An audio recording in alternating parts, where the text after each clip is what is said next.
সকাল সকাল ভোট দিলেন কাথি আসনে তৃণমূল প্রার্থী উত্তম বারিক। জন্মভিটে দেশপাট ব্লকের গোটসাউরি প্রাথমিক বিদ্যালয়ের বুথে এদিন তিনি ভোট দেন। ভোটদানের আগে নিজের বাড়িতে গিয়ে স্বর্গীয় পিতা বীরেন্দ্রনাথ বারিকের ছবিতে পুষ্পার্ঘ্য অর্পণ করেন। মা সন্ধ্যা রানীকে বারিক ছেলে উত্তমের হাতে ঠাকুরের রক্ষাবন্ধন পরিয়ে দেন। মাকে প্রণাম করেই মনোনয়ন দিতে গিয়েছিলেন উত্তম। শনিবার মাকে প্রণাম করে মায়ের আশীর্বাদ নিয়ে ভোট দিতে এবং ভোটের লড়াইয়ে জিততে ময়দানে উত্তম।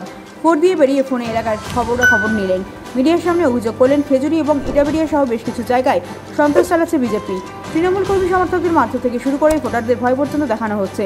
তবুও আত্মবিশ্বাসের সঙ্গে জানালেন এত কিছু করেও বিজেপি জিততে পারবে না। কাথি আসনে শেষ হাসি হাসিবে জোড়াফুল শিবির। এদিন উত্তম বারিকের মা সন্ধ্যা রানী দেবীও ভোট দিয়ে জানালেন শত্রুরা যেন আজকে ছেলের কিছু করতে না পারে। ভগবান ছেলেকে রক্ষা করবেন, ছেলে বিজয়ী হয়েই ঘরে ফিরবে। ভোট সমস্ত জায়গা স্বাভাবিক হচ্ছে। ভগবানপুর 2 নম্বর ব্লকের ইটাবাড়িয়া অঞ্চলে 5-6টা বুথ এবং খেজুরি বিধানসভা কেন্দ্রের খেজুরি 2 নম্বর ব্লকের 4টা বুথ।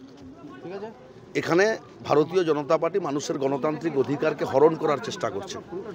রাস্তায় দাঁড়িয়ে কোথাও মানুষকে ভোট দিতে যেতে বাধা প্রদান করছে।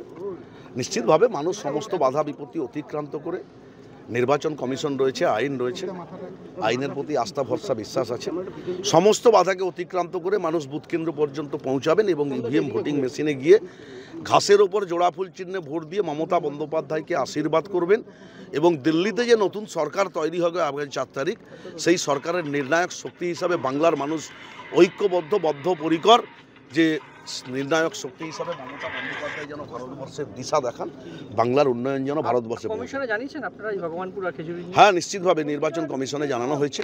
ওনারা গুরুত্বপূর্ণ পদক্ষেপও গ্রহণ করছেন। এমনটা নয় যে ওনারা পদক্ষেপ গ্রহণ করেননি, ওনারাও পদক্ষেপ গ্রহণ করেছেন, কোনো সমস্যা নেই। আপনার প্রতিদ্বন্দ্বী কে, শুভেন্দু অধিকারী না সোমেন্দু অধিকারী? দেখুন, অধিকারী পরিবার, তার মুখ বাংলার বিরোধী দলনেতা শুভেন্দু অধিকারী। তিনি বিভিন্নভাবে গত কয়েকদিন ধরে সারা মহকুমার বিভিন্ন জায়গায় রাজনৈতিকভাবে